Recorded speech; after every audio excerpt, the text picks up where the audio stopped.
Bonjour et bienvenue dans Effet d'optique, le podcast qui explore des sujets de société liés au monde du travail et qui pousse à débattre.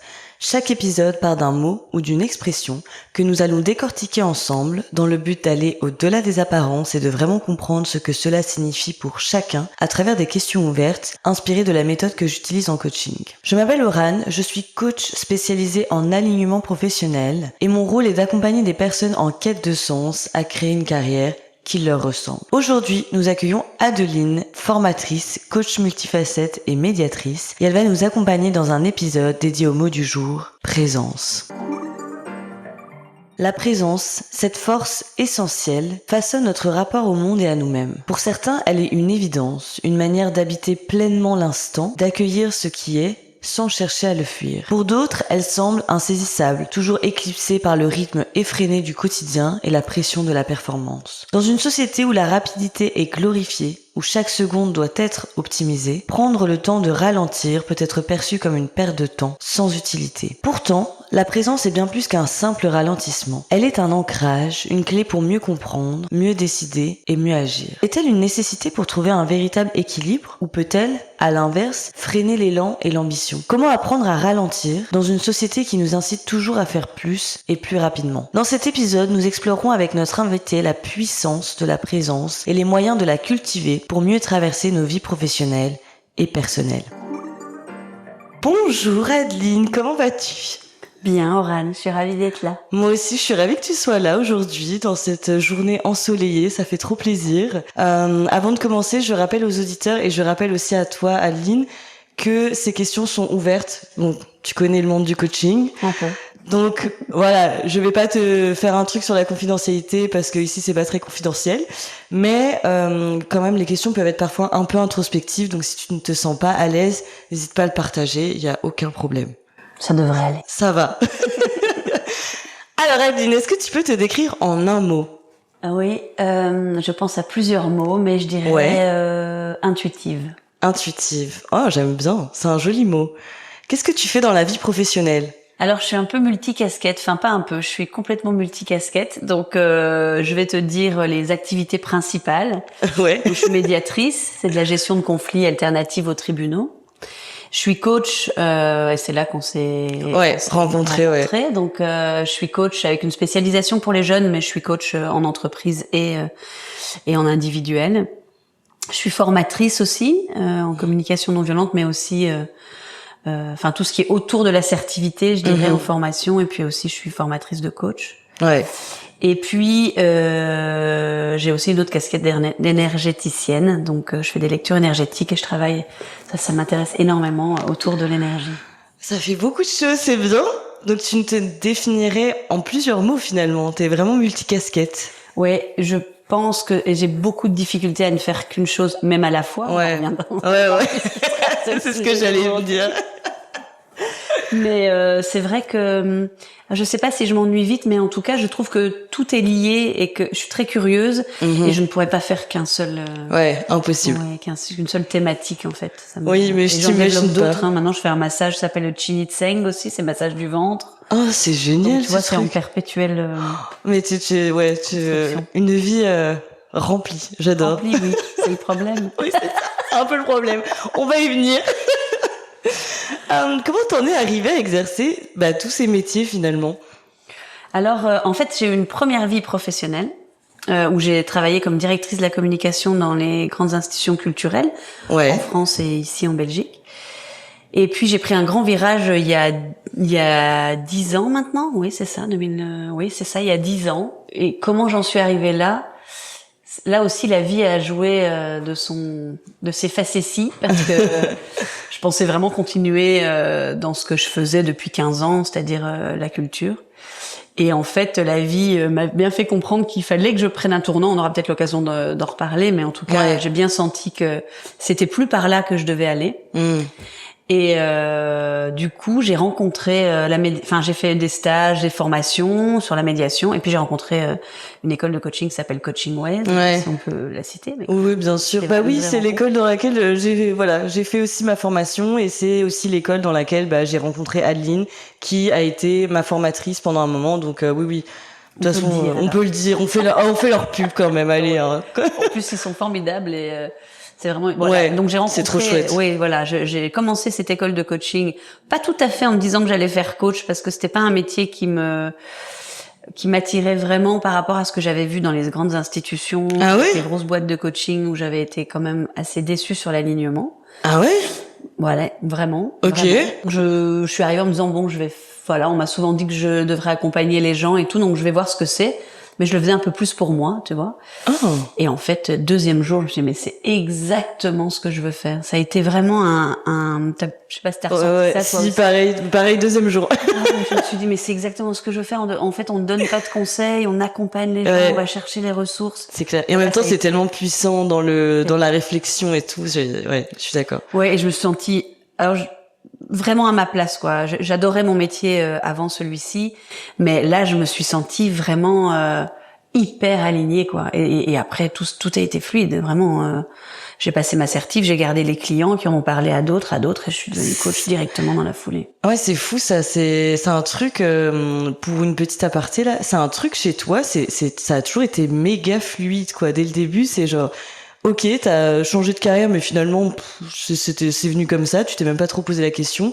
Et après, c'est venu de manière hyper fluide, quoi, tout d'un coup. Exactement. Il y a eu quand même une rupture qui a été un licenciement, bon, d'un commun accord, enfin quand même un licenciement. Ouais.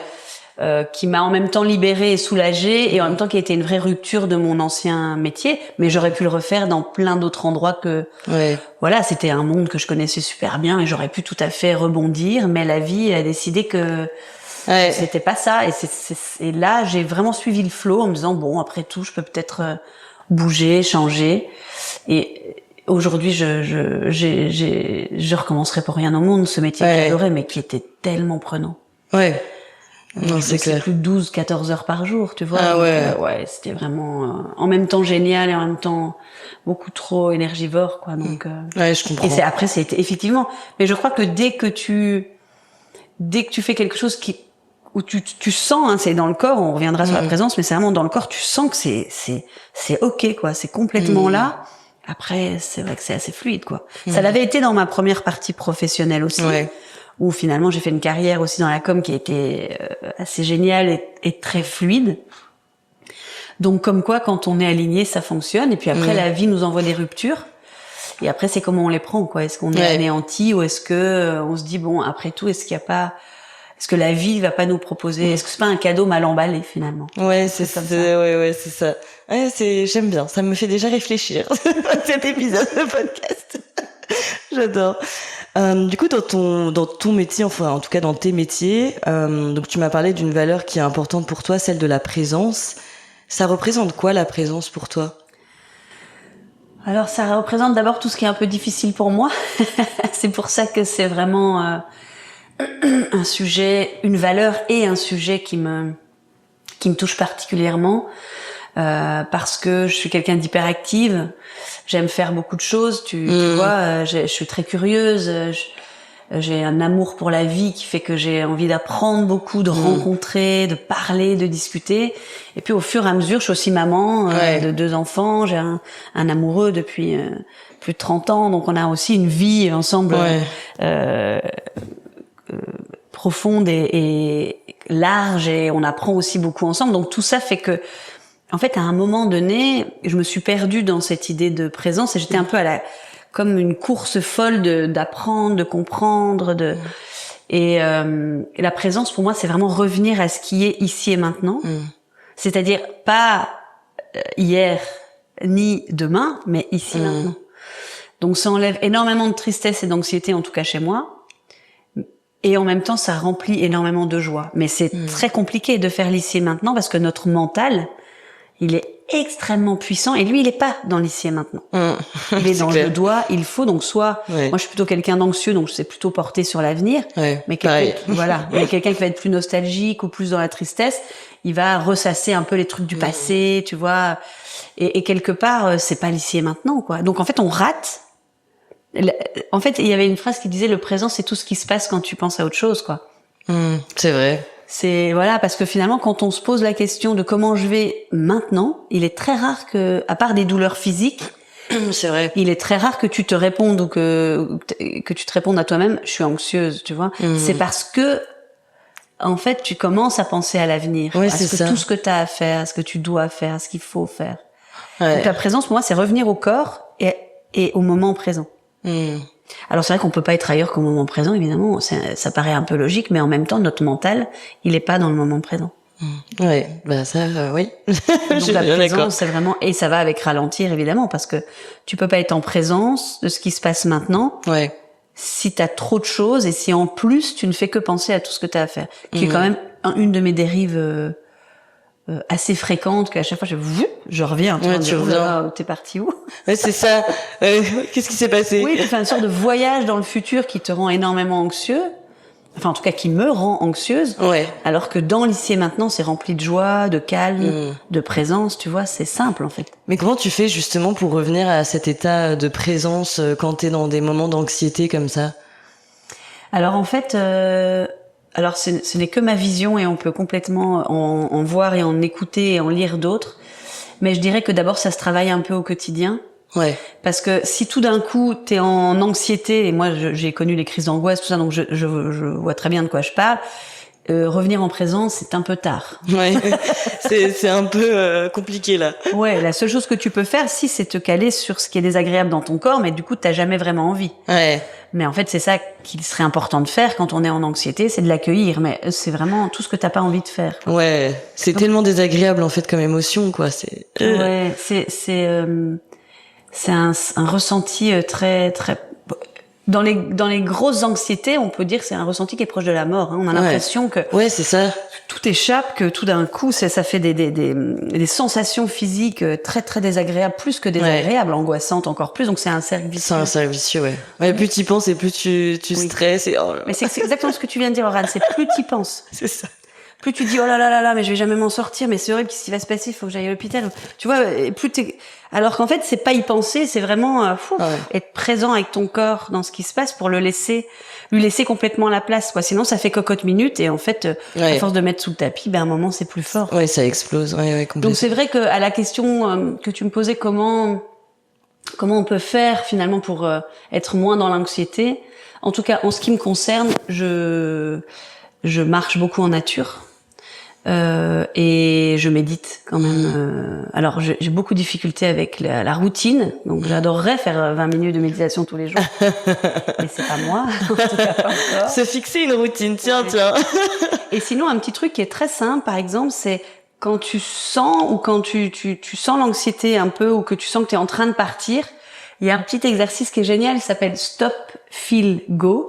Ah oui, c'est ce que tu nous avais dit. Ouais. Et donc c'est je m'arrête, je ressens et je continue ce que je suis en train de faire, tu vois. Ouais, ça c'est hyper puissant. Oui, parce que du coup, t'es en contact avec toi, donc c'est pas tout d'un coup j'ai une grosse angoisse, mais c'est oh tiens, je suis déjà un peu anxieux aujourd'hui, quoi. Je suis déjà pas, tu vois. Et donc tu peux commencer à trouver et à faire des choses ou en tout cas à revenir à toi. Et dès que tu sens que oh là là, moi je le sens parce que avant d'être anxieux, je suis dispersée. Un peu, je te rejoins beaucoup là-dessus. Donc, je commence à faire 10 trucs en même temps et tout, mais. C'est exactement ça. Ça n'a aucun sens. C'est vraiment le mot dispersé, c'est ça, c'est, tiens, ça, oui, mais attends, je finis ça. Et au lieu de finir la tâche, tu vas vraiment commencer 10 en même temps, alors que. Ouais. Ou alors tu l'as fini. Moi, j'ai un problème avec le temps à ce niveau-là, c'est que je finis ce que je suis en train de commencer. Ça a beaucoup changé, mais j'ai l'expérience de l'âge aussi. Donc, je finis ce que je suis en train de commencer à peu près, mais du coup, c'est impossible de le faire dans le temps que j'ai. Oui, c'est ça. Donc je me retarde. Oui, c'est ça. Et donc c'est aussi quand tu sens que t'es dispersé, c'est déjà revenir au corps et dire ok, et respirer, quoi. Simplement respirer. Ouais, c'est vrai. On n'y pense pas assez, mais c'est la base en fait. Hein. Oui, c'est-à-dire que de ton premier souffle où tu nais à ton dernier souffle où tu meurs, ça t'accompagne toute ta vie. Et c'est pas là pour rien, c'est vraiment le mouvement de la vie et on l'oublie. Ouais, on l'oublie totalement.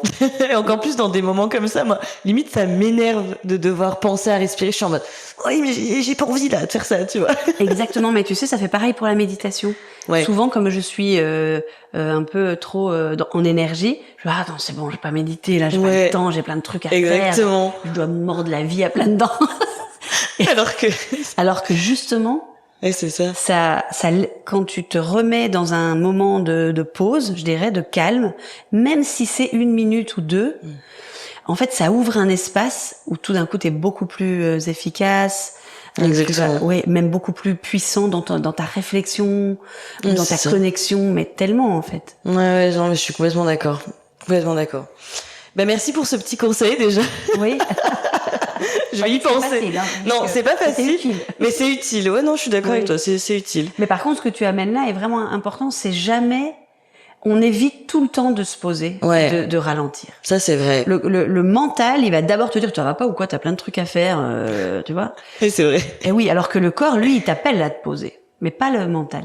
Ouais, c'est ça le problème. Mais tu vois, récemment, justement, ça m'a fait penser à un truc.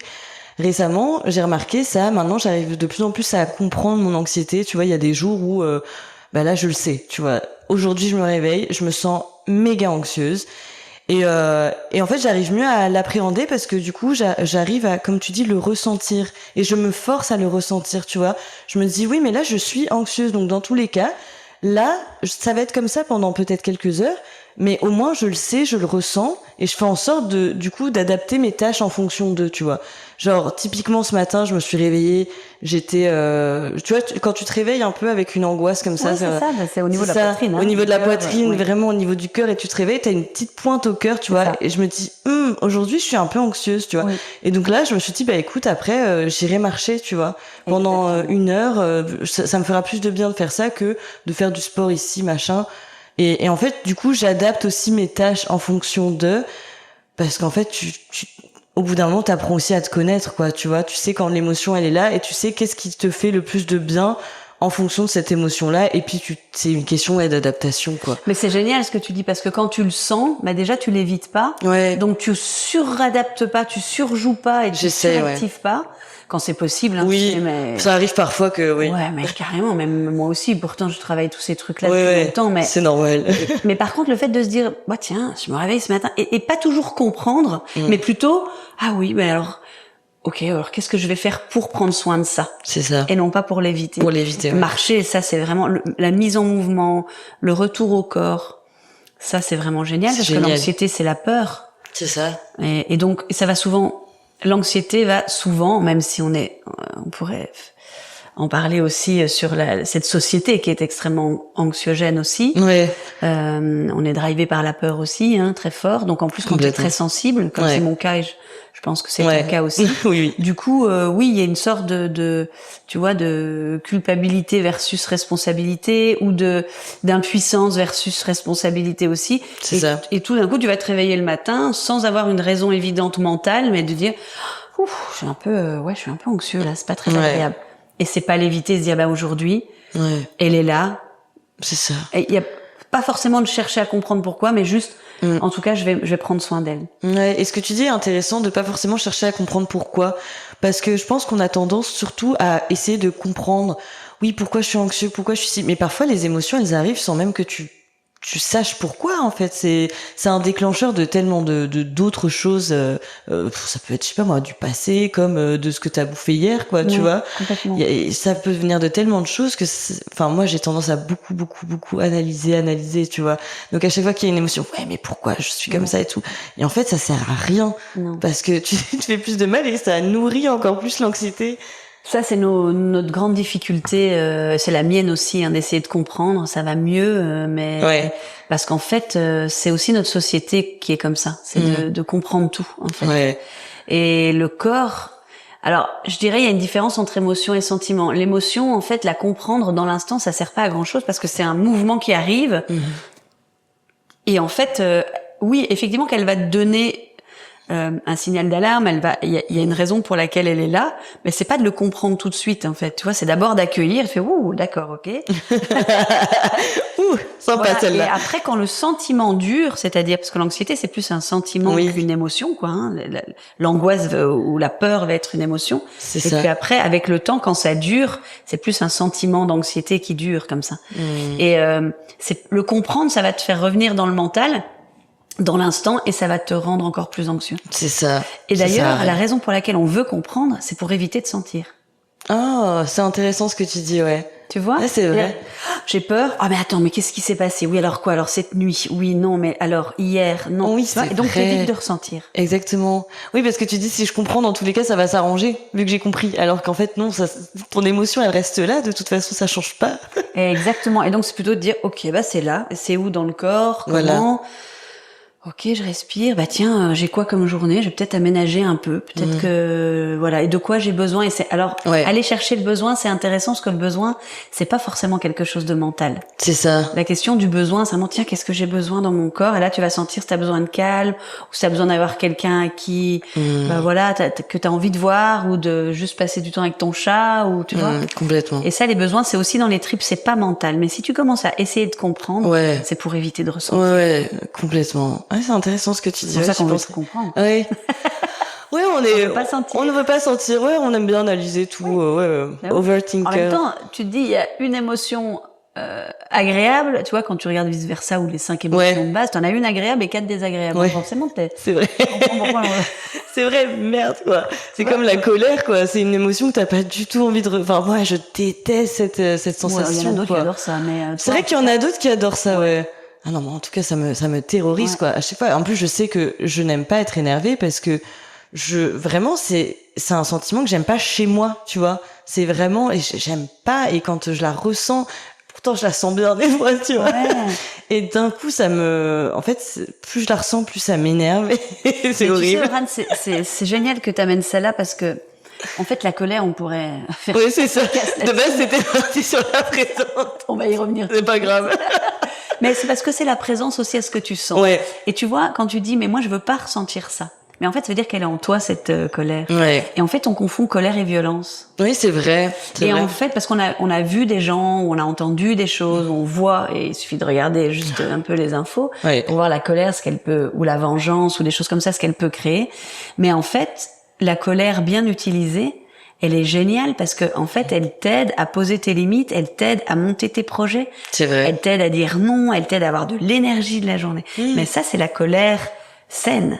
Tu vois, c'est pas la violence. Et on confond souvent les deux. C'est pour ça qu'on dit, oh non, je veux pas être en colère, je vais faire du mal à quelqu'un, ou je vais faire... Mais non, c'est une émotion qui est très saine.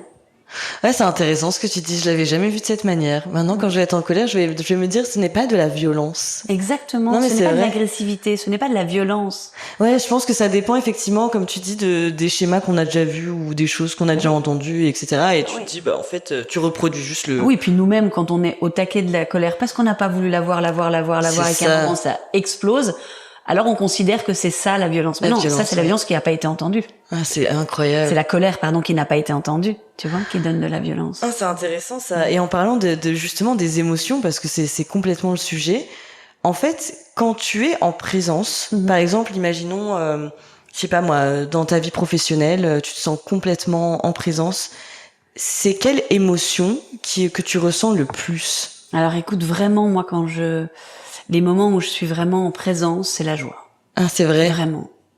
Il y en a pas d'autres. Et c'est là où c'est puissant. Ouais. C'est que finalement, quand je me dis, tiens, ici maintenant, qu'est-ce qui est en train de se passer, par exemple, entre Ran et moi, juste le moment qu'on est en train de vivre, vraiment, tu vois, là, je me connecte à ça, moi, je suis dans la joie, là, ici. Ouais, complètement. Je suis heureuse d'être là, pareil. J'ai pu avoir un peu d'anxiété avant d'arriver, tu vois. Oui. Hyper légère de me dire, oh là là. C'est ça. Voilà, mais ça, c'est aussi une peur qui est constructive, c'est pas, voilà.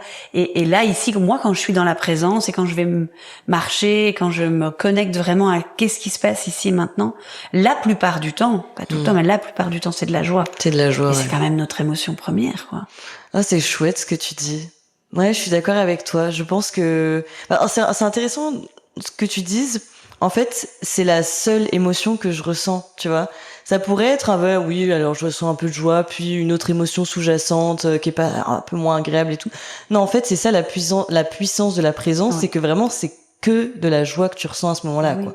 Parce que nos ennuis, nos difficultés, elles viennent pas de ce qu'il y a ici et maintenant. Ouais. Elles viennent de ce qu'on ressasse du passé ou ce qu'on veut faire dans le futur. Tu vois, imaginons, t'as une difficulté relationnelle. Bon, ça nous arrive tous, hein, c'est quand même, l'autre est quand même la réelle source de difficulté dans nos vies, c'est les relations. Si on regarde bien, c'est les relations. Hein. Complètement. À 98%, on peut dire, c'est les relations, quoi. parce que justement, ça nous apprend sur nous. C'est vrai. Au fond, si tu as une difficulté de relationnel en ce moment, par exemple, mais que si tu ressasses le rendez-vous que tu as eu la personne ou comment ça se passe dans la famille, peu importe, si tu ressasses, t'es dans l'anxiété ou la tristesse, etc. Ou si tu te dis, il faut que je fasse ça, et comment je vais faire ça, et il faut que je lui dise ça, il faut que moi je change, etc. T'es dans la peur, t'es dans l'anxiété. Mais si tiens, en fait, là, maintenant, tout de suite, si je n'utilise pas ma pensée à ressasser ou à anticiper, donc je lâche un peu le mental, et qu'est-ce qui se passe? Et tu te remets sur le corps, en présence, et là tu fais, là tout de suite, maintenant, je vois pas de problème. Oui, c'est vrai. Tu vois la puissance du truc. C'est vrai, c'est incroyable. Et donc ça crée de l'espace, du calme, de la sérénité, pour mieux appréhender ta difficulté, que de toute façon, effectivement, il faudra, enfin en tout cas, pas il faudra, mais il est mieux que tu, si ce n'est la régler, en tout cas, t'en servir pour apprendre sur toi, quoi. Exactement. Ouais, c'est un mais truc dans le présent, dans la présence, en fait, et c'est là où il faut ralentir. Ouais. C'est là où on doit ralentir, parce que quand on court, un peu difficile d'être en présence quand t'as 10 000 trucs à faire. Ouais, sur quelle présence tu te cales? Ouais, c'est ça. T'as 10 canaux ouverts sur lequel tu te mets. Oh, c'est clair. Justement, tu parles de ralentir. Est-ce que c'est quelque chose dans ta vie que tu as dû faire à un moment donné? Est-ce qu'il y a un événement qui t'a marqué et où tu t'es dit, là, j'ai le besoin de ralentir et la présence est importante pour moi, par exemple? Oui. Alors, très souvent, je me le dis, parce que je suis toujours un peu border sur le trop et je suis quelqu'un d'hyper, donc je suis quelqu'un de trop finalement, enfin trop. On sait pas très bien par rapport à quoi, mais en tout cas, je suis souvent en train de me dire, est-ce que j'ai trop ou est-ce que c'est ok? Vraiment souvent, donc je me recale vraiment souvent. Maintenant, les grands événements qui m'ont vraiment amené à me poser cette question du ralentissement, ça a été justement la rupture entre mon ancien métier et le nouveau. Et les enfants. Parce que finalement, avant d'avoir les enfants, bon, je veux dire, t'as quand même du temps pour toi. Alors, je dirais pas uniquement pour toi, parce qu'il y a ta famille, tes amours, enfin bref, mais tout d'un coup, quand il y a un petit être qui arrive, c'est un peu comme, même si c'est encore plus, mais c'est un peu comme un animal. Quand t'as un animal, t'as quand même besoin de temps pour lui. Oui. Surtout lui, là. Bah oui, tu vois, ce petit chat qui vient, mais ça demande une forme de présence, d'ailleurs. On pourrait aussi faire un sujet là-dessus, mais les animaux, en termes de maître de la présence et du ralentissement, c'est magnifique. C'est clair. C'est magnifique. Vraiment. Et donc, à l'arrivée, donc, dans cette rupture-là, où j'ai eu vraiment un premier métier où je travaillais énormément, avec beaucoup d'heures, beaucoup de choses à faire, des grandes équipes, et différentes casquettes dans le métier, je courais partout, ça me convenait, mais j'étais quelqu'un quand même de très anxieuse. Et je le serai toujours, hein, c'est un peu comme les anxieux anonymes, comme ça, tu vois. Mais la rupture a été, mais quand je suis partie de ma dernière institution culturelle, je me suis dit, oh, mais en fait, je me retournais, mais je me disais, mais en fait, c'est génial de, tu vois, une forme de soulagement, avec une anxiété, bien sûr, parce que j'avais plus de boulot, mais un soulagement de me dire, waouh, mais j'ai tout du temps pour moi. Et pour te dire, j'ai passé presque 2 ans sans travailler. Ouais, et ça t'a pas manqué. C'était pas un burn-out ou quoi que ce soit. Je pense qu'il y avait quand même un épuisement professionnel qui est pas allé jusqu'au burn-out, mais quand même bien épuisé. Puis j'avais 2 petits bouts de 2 et 4 ans. Ah ouais. Ouais, et en fait, je me suis dit, oh, mais là, j'ai vraiment besoin. J'ai rencontré la communication non violente aussi à ce moment-là, et le besoin que j'avais, c'était ralentir. Ralentir, ouais. Et un autre monde s'est ouvert, hein, vraiment. Et tu t'es senti comment, justement, dans ce moment où, finalement, tout allait trop vite? Ben, je sais pas comment je me sentais. Ouais. Pour être tout à fait honnête, je crois pas que je me posais la question de comment je me sentais. En fait, j'oscillais entre l'anxiété et l'excitation, tu vois. Ouais, c'est ça, quoi. Mais j'ai adoré toutes ces années. Vraiment, j'ai beaucoup aimé, mais je pense pas que je me posais la question de me ressentir. En fait, je me sentais quand ça n'allait pas. Ouais, c'est ça. Ou quand ça allait super bien, tu vois, dans les excès, quoi. Tu vois, ou alors, oulala, ça va pas du tout. Tu vois, mais t'as pas les petits signaux, un peu comme ton tableau de bord, quoi, ouais. tu vois. T'as des petits signaux qui s'allument, puis tu fais, oh, c'est pas grave, je mettrai de l'essence plus tard. Ouais. On va y arriver, quoi. C'est vrai. Et à un moment, la voiture, elle arrête, quoi. C'est un peu ça, merde, j'aurais peut-être dû regarder avant. Merde. Mais c'est ça que je me dis, c'est qu'en fait, quand on est dans cette, finalement, cette précipitation, on ne ressent plus rien, finalement, sur le moment présent, du coup. En tout cas, ce que je peux te dire, c'est que ça m'a énormément coupé de mon corps. Ça, c'est très clair, et c'est encore aujourd'hui assez fastidieux de le reprendre en compte, tu vois. Donc j'ai eu toute la période des gamins aussi où voilà, en plus ça prend quand même pas mal de temps. Heureusement, j'en avais à nouveau, en tout cas dès que j'ai quitté le monde de la culture, et ça m'a ouvert un truc génial. Heureusement d'ailleurs. Aujourd'hui, je pourrais dire merci à la vie, vraiment pour ça, pour cette rupture là, quoi, en fait. Mais en même temps, j'ai vraiment mis beaucoup de temps à me reconnecter au corps. Et le corps, c'est la présence. Complètement. C'est lui qui te dit si t'es là ou pas. Ouais, c'est ça. Dire clairement. C'est d'une intelligence, en plus, ce corps. C'est clair. Et lui, il est en présence quand tu vois tout ce qui se passe à l'intérieur. Si on regardait ce qui se passe dans notre corps à chaque milliseconde, mais c'est la vie, quoi, qui est en nous, tu vois. Ouais, c'est vrai que c'est... Et ça, c'est présent, tu vois. Ça se pose pas la question de, tiens, est-ce qu'on va la faire respirer? Est-ce qu'on va pas la faire respirer? Tu vois, la respiration. Ouais. Pourquoi on dit que c'est la présence? Parce qu'en fait, t'as pas besoin d'y penser pour qu'elle soit là. Ouais, exactement. Mais souvent, chez mes clients, je dis, mais est-ce que tu te rends compte que tu respires là, dans le haut du corps, alors qu'en fait la respiration c'est un flux, c'est censé être qui doit aller jusqu'en bas, quoi. Exactement. Ouais, je me souviens, j'avais vu une psy qui m'avait dit que je ne savais pas respirer. J'étais super anxieuse et tout, et elle me dit on va faire un exercice de respiration. Elle me voit respirer, et en fait elle me voit que je respire que du haut, quoi. Et elle me dit mais faut absolument que tu apprennes à aussi respirer avec ton ventre, parce que c'est la base de tout, en fait.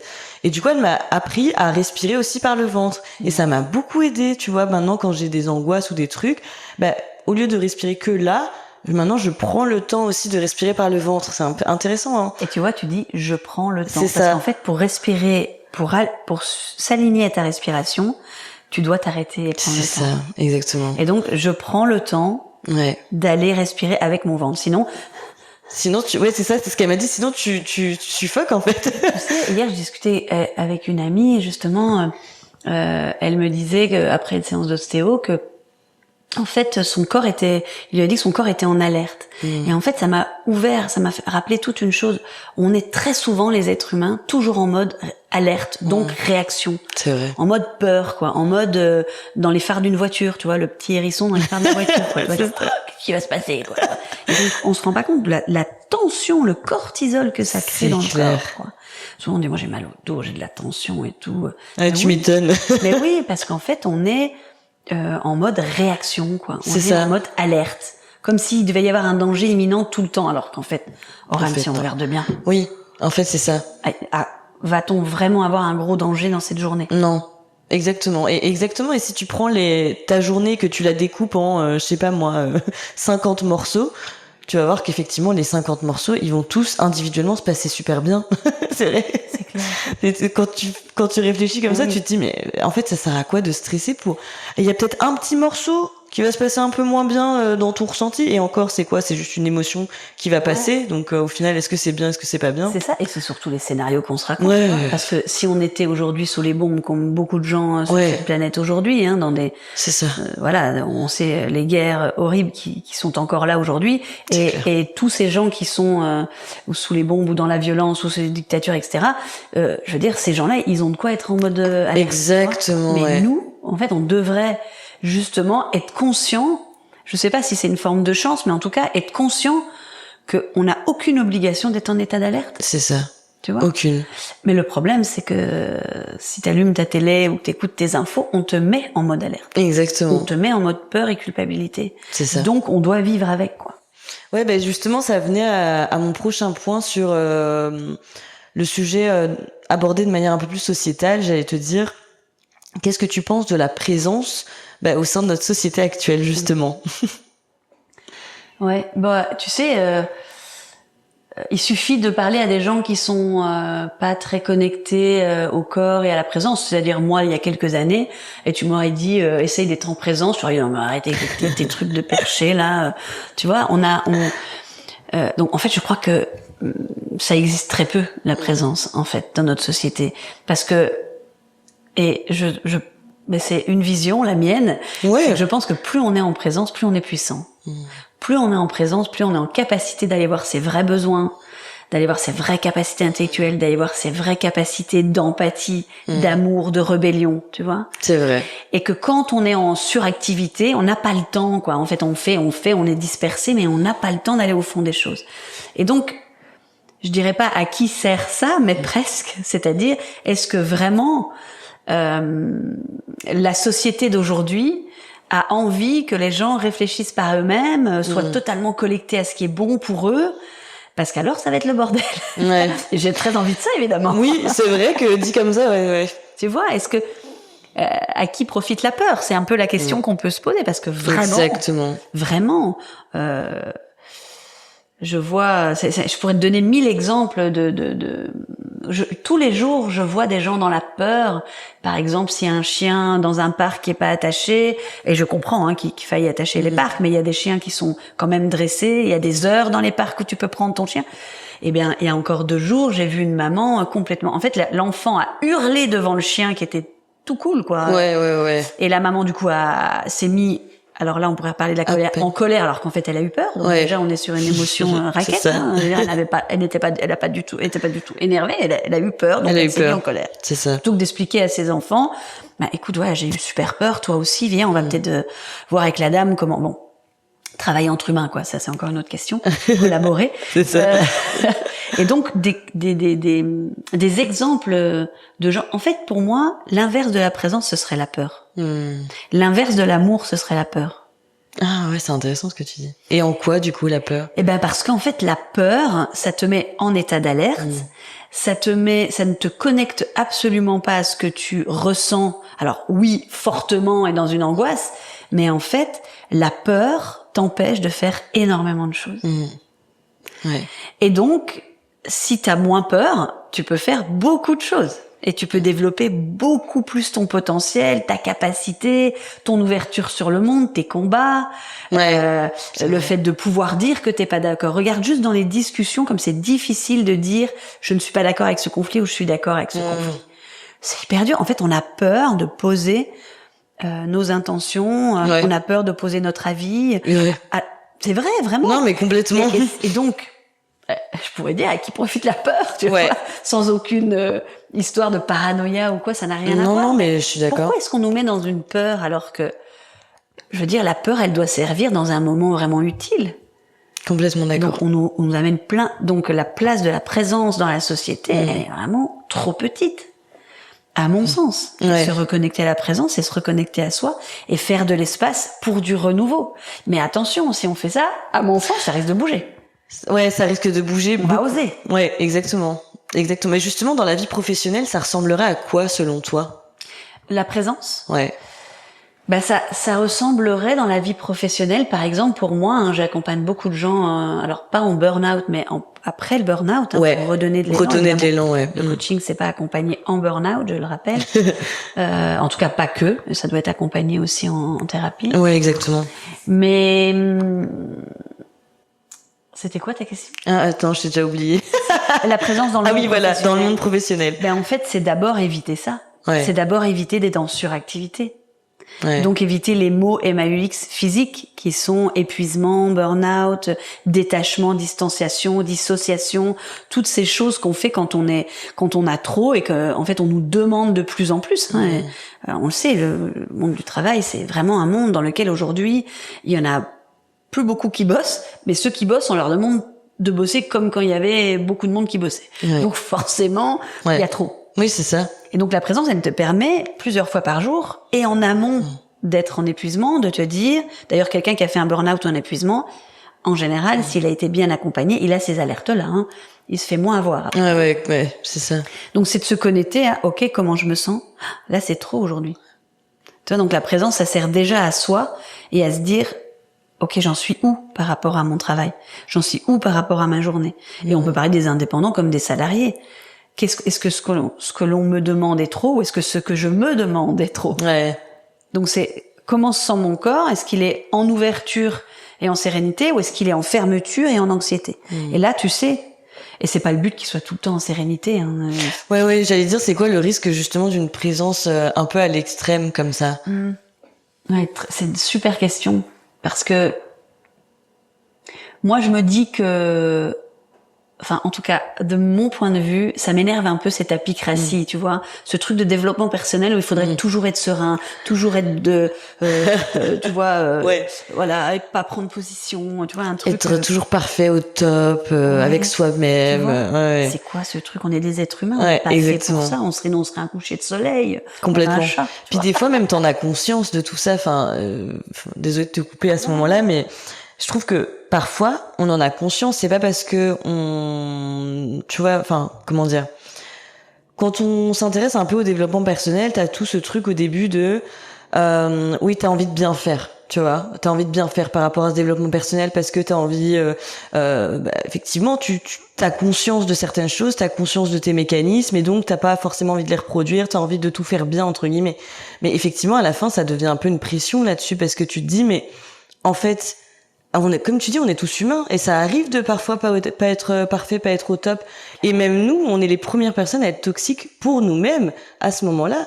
Il y a des jours, je le sais, il y a des jours, je suis pas du tout en développement personnel, parce que je me dis, ça, je sais, j'en ai conscience. J'ai conscience que je ne dois pas penser comme ça ou que je ne dois pas faire ça. Mais une fois de plus, c'est je ne dois pas.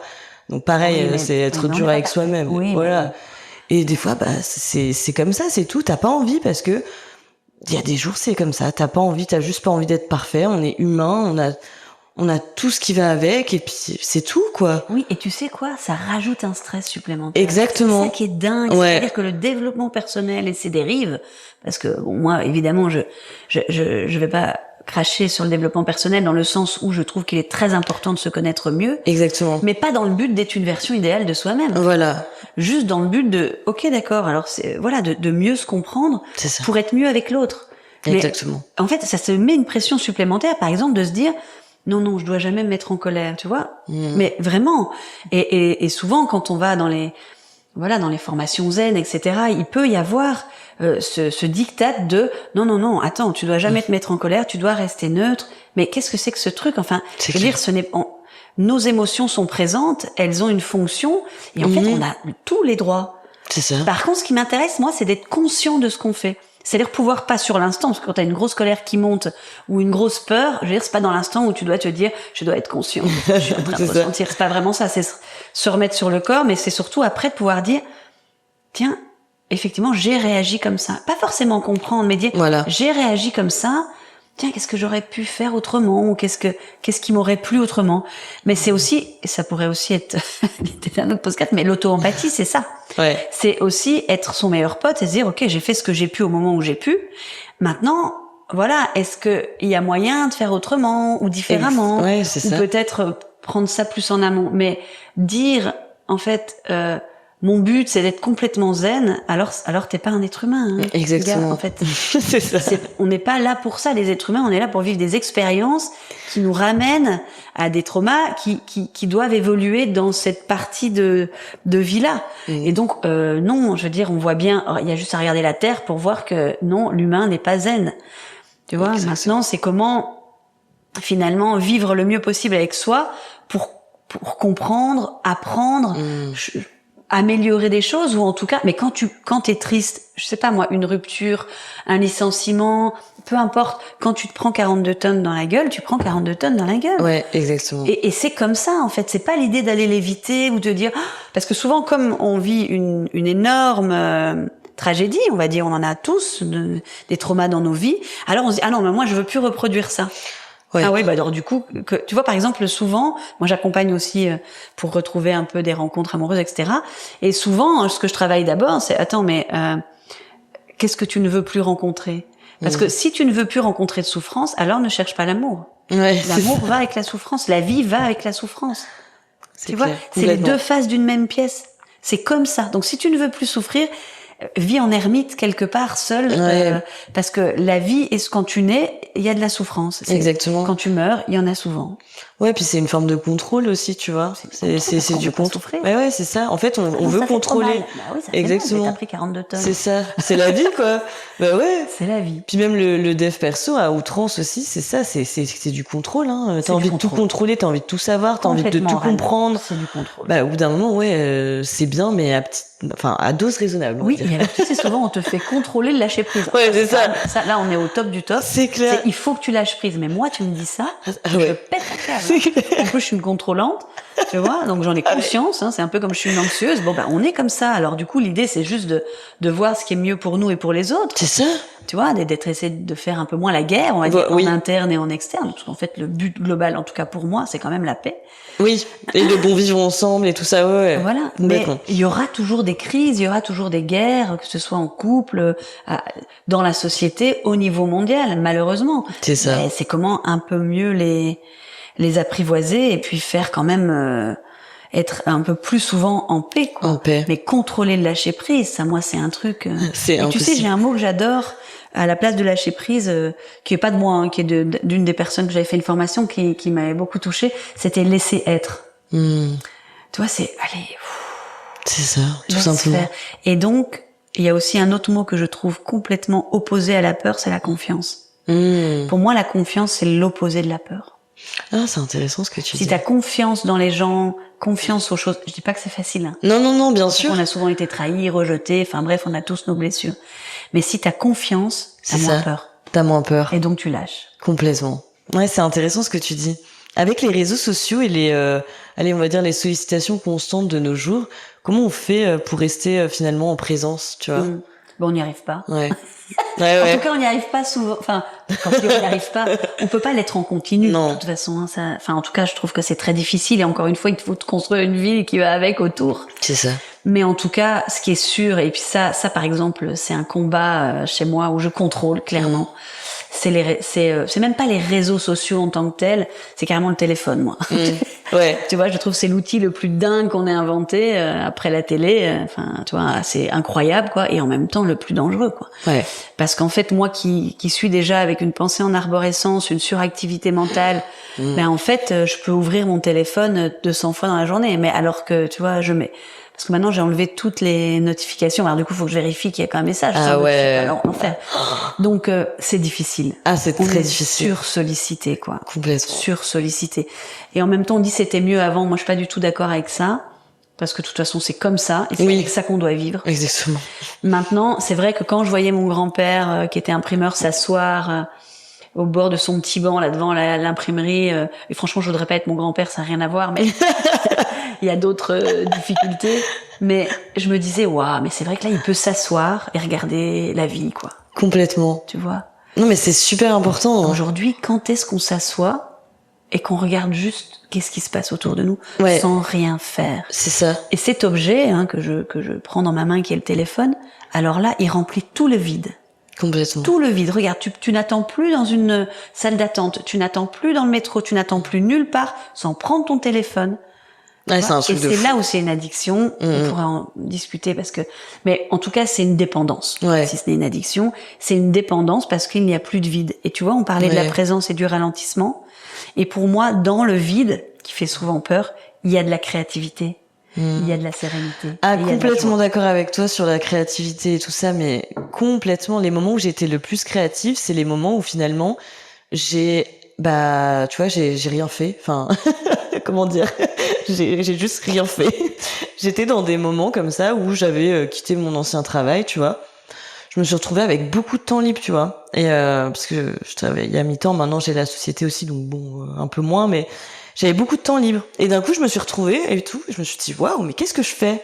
Et là, ça vient. Qu'est-ce que je fais? C'est ça. On se dit, hein. Ça. Qu'est-ce que je fais? Qu'est-ce que je fais? Exactement. Il faut faire. C'est pas être. C'est ça. Faire. C'est exactement. Et c'est là que j'ai eu cette idée de podcast en plus, tu vois. Mais bien sûr. C'est incroyable, hein. En fait, l'espace créé par le ralentissement et la présence, en fait, ouvre quelque chose à du nouveau, à de la créativité. Exactement. Et c'est pour ça que je suis très très chiante avec mes gamins, et mes potes me disent parfois, mais t'es contrôlante avec les téléphones. Mais en fait, mais ce qui est intéressant, c'est que je suis consciente d'être contrôlante. C'est ça qui est pour moi, vivre en conscience, c'est vraiment important pour moi. Je suis consciente d'être contrôlante parce que je ne sais pas faire autrement pour que mes enfants, et même moi, les gens qui sont autour de moi, des espaces vides. C'est hyper important. Sans suractivité, sans stimulation. Et ouais, c'est hyper important. Et bon, on me prend parfois pour une folle ou une contrôlante, mais si tu ne contrôles pas ça, dans le sens cette fois de maîtriser entre guillemets, c'est-à-dire te dire non, je ne prends plus mon téléphone dans la chambre, par exemple, ou nous le dimanche avec les ados, c'est plus compliqué maintenant qu'ils sont ados, mais le dimanche on n'a pas de téléphone tous les 4. Bon, maintenant c'est plutôt la moitié de journée parce qu'il y en a toujours un de nous 4 qui s'arrange.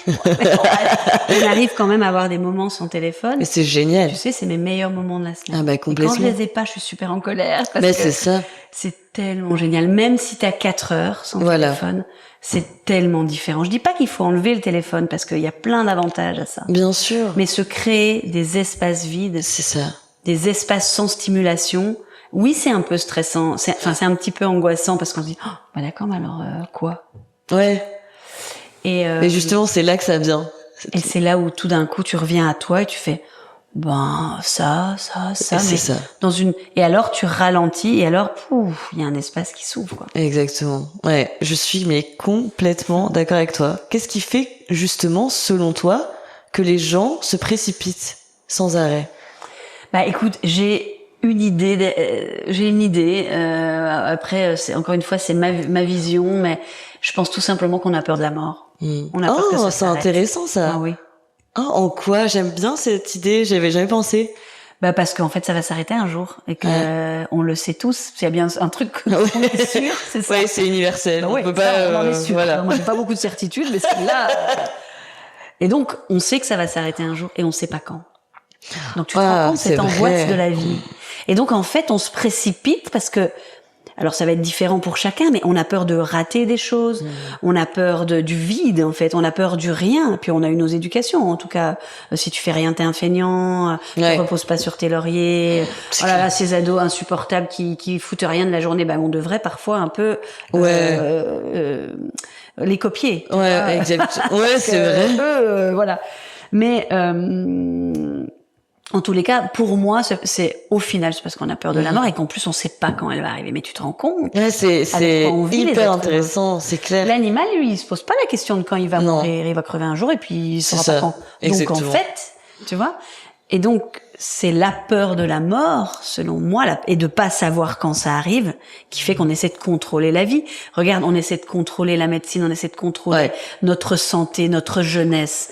On essaie de faire en sorte qu'on soit ça aussi, c'est un diktat. C'est un diktat de ouf. Faire beaucoup de sport. C'est important, évidemment, de bouger, de bien manger, mais allez, il y a un moment, lâchez-nous aussi. Lâcher prise. Oula. Oui, c'est-à-dire qu'on a envie de manger une crasse, c'est tout un système parce que, à mon sens, au final, on a peur de la mort. Et qu'on sait pas quand méga ça peut intéressant. Ça peut arriver quand je sors de chez toi. Ouais, c'est ça. Ouais, c'est hyper intéressant ce que tu dis. Parce que j'avais plus l'image tu vois, moi je suis très un peu militante parfois sur ce sujet-là, mais j'avais l'image de, tu vois, du capitalisme, genre c'est vrai que on vit dans une société hyper productive et que, tu vois, on nous force à c'est des injonctions complètement qui nous forcent à aller vite, à faire plein de choses pour être productif, pour que finalement la société fonctionne. Mais en fait, c'est encore plus marrant ce que tu dis, c'est qu'en fait, même ces gens-là, on a tous peur finalement de la mort. Oui, mais en même temps, ce que tu dis est tout à fait juste parce que ça participe. Ça participe à ça, ouais. On est dans un monde capitaliste, alors, mais j'irais même plus loin. Ceux qui produisent le capital qu'on achète, tu vois, le matériel qu'on va acheter, donc tout ce matérialisme, si tu meurs tôt, tu consommeras moins. Oui, c'est ça. Ben oui. C'est hyper lié. Donc en fait, plus on te garde en vie longtemps, plus tu consommes longtemps. C'est clair. Mais carrément. Donc, mais je suis tout à fait d'accord avec toi, c'est une course effrénée. Et regarde, on parle d'obsolescence programmée, de mort d'appareils électroniques. Plus ils meurent vite, plus t'en rachètes. C'est ça. Tu vois, on pourrait, c'est une métaphore, mais je veux dire. Non, mais c'est vrai. C'est terrible, en fait, Et donc, oui, il y a ça qui se rajoute. Tu vois, il y a ça qui se rajoute. Et donc, ça crée encore plus d'anxiété. Et donc, on va acheter, c'est de la frénésie, quoi, en fait, On va acheter plus, on va consommer plus. Tiens, j'ai pas eu le dernier truc là, mais je trouve quand même que. C'est ouf. Ouais, mais je trouve quand même qu'on est un peu à un revirement de situation par rapport à ça. Ouais, je suis assez d'accord avec toi. Alors, c'est pas toute la population, parce qu'on a chacun nos niveaux de conscience aussi en fonction de ce qu'on vit dans nos vies de tous les jours, C'est pas la même chose de vivre ici que de vivre dans un pays en guerre, évidemment. Mais je trouve que quand même, on a une ouverture de conscience sur, les gars, quand même, calmons-nous, quoi. C'est ça. Parce qu'en fait, ça, c'est un truc que j'adore. Que je me dis souvent, c'est calme-toi. Et dans le sens de calmons-nous, les gars.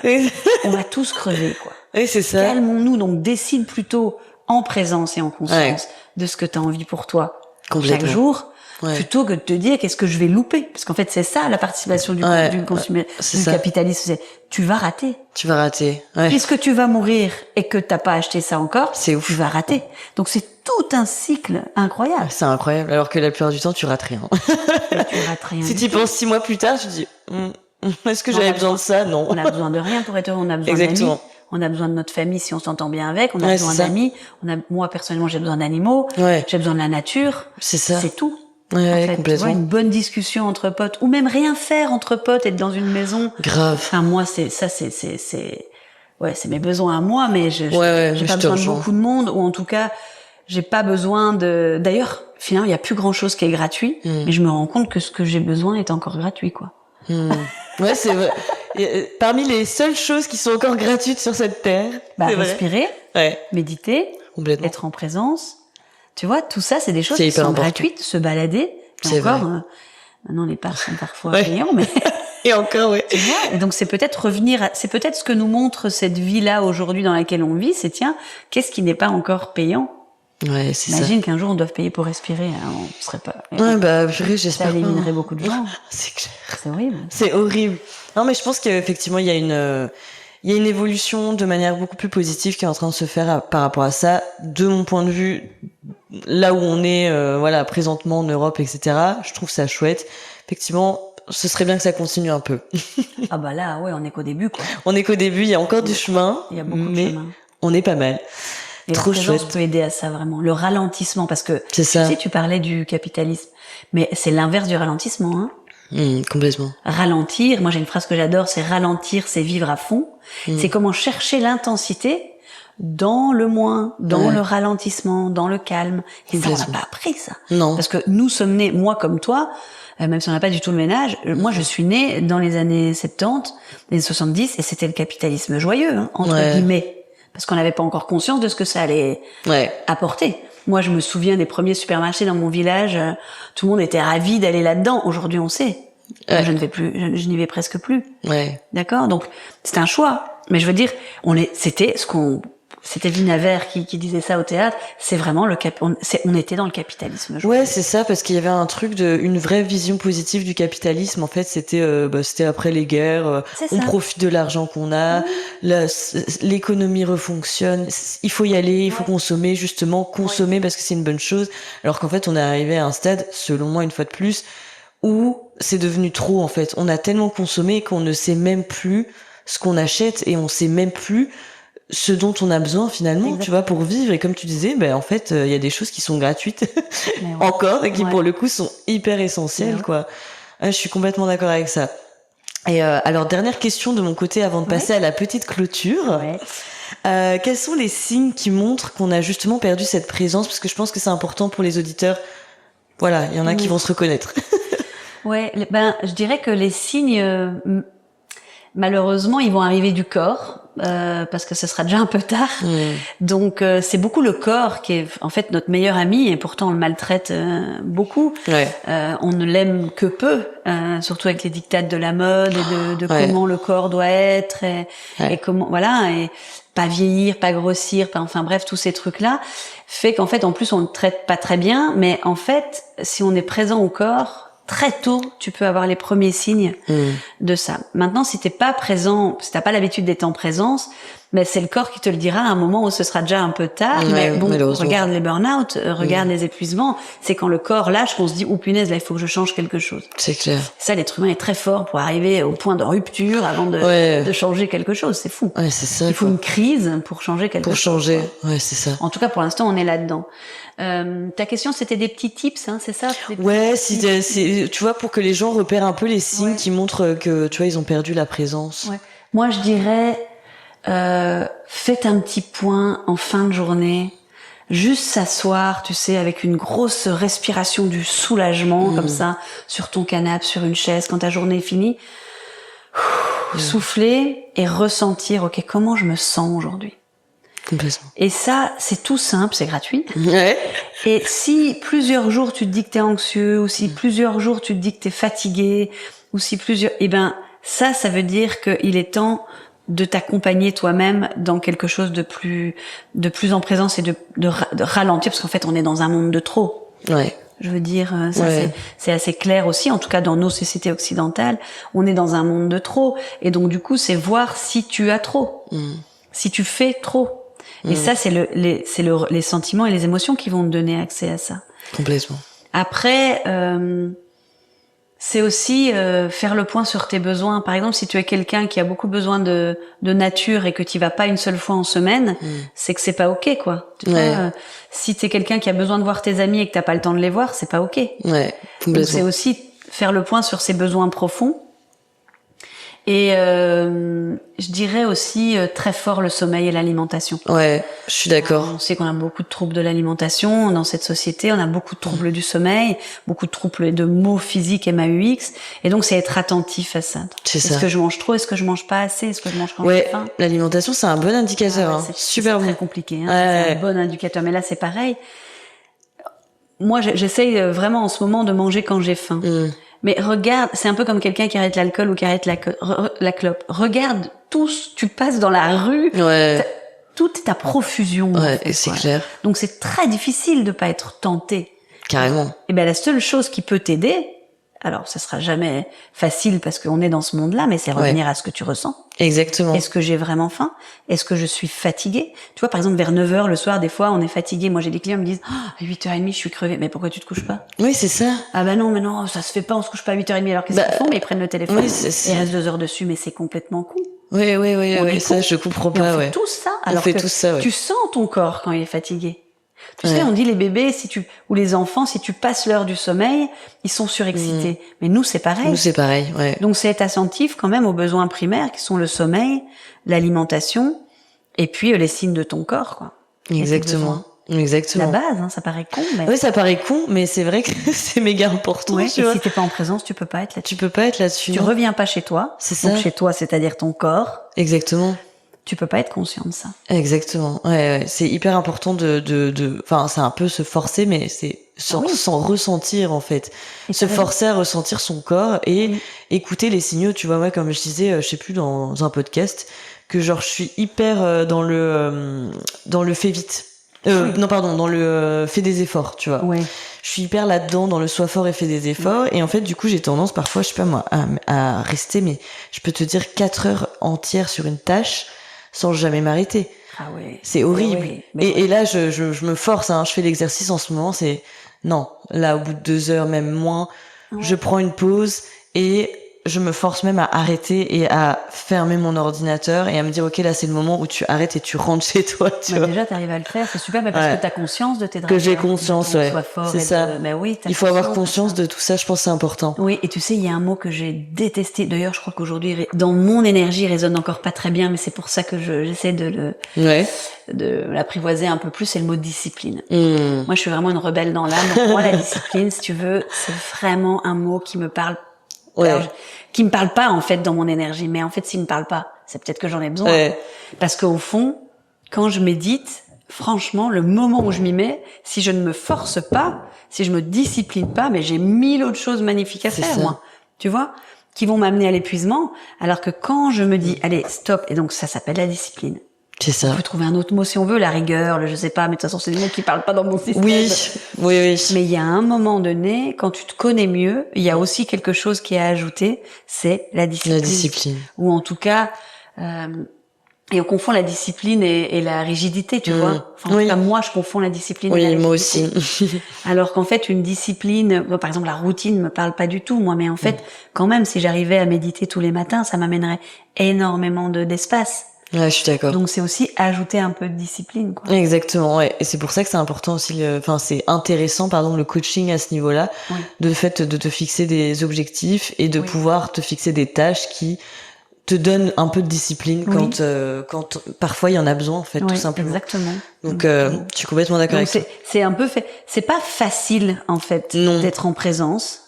Ce n'est pas facile de ralentir, sinon on le ferait. C'est ça. Il y a rien de facile là-dedans. Non. Mais en même temps, c'est faire l'expérience de ce que ça apporte quand on le fait. Voilà. Et c'est là où on devient après accro à ce que ça apporte. C'est ça. Vois, exactement. Oui, c'est vrai. C'est un peu comme quand t'arrêtes l'alcool. Enfin, en tout cas pour moi, quand j'arrête l'alcool pendant des semaines, je me dis mais en fait, je suis accro à l'énergie que ça m'amène. Exactement. Ouais. Et donc du coup, t'as plus facile à moins en boire après. Ou c'est ça. C'est fou. On sait faire l'expérience de ce que ça apporte en compensation, et qui souvent est plus, en tout cas pour moi, plus intense et plus puissante. Et plus puissante, que ce que je compensais à la place. Complètement. Petite conclusion, mi-coaching, mi-podcast, tu le verras. Avec plaisir, donc c'est intéressant. C'est une question que j'aime beaucoup en coaching. C'est qu'est-ce que tu as appris sur ta propre notion de cette valeur qui est la présence aujourd'hui? Ben tu sais, ce qui me reste là, c'est le mot discipline.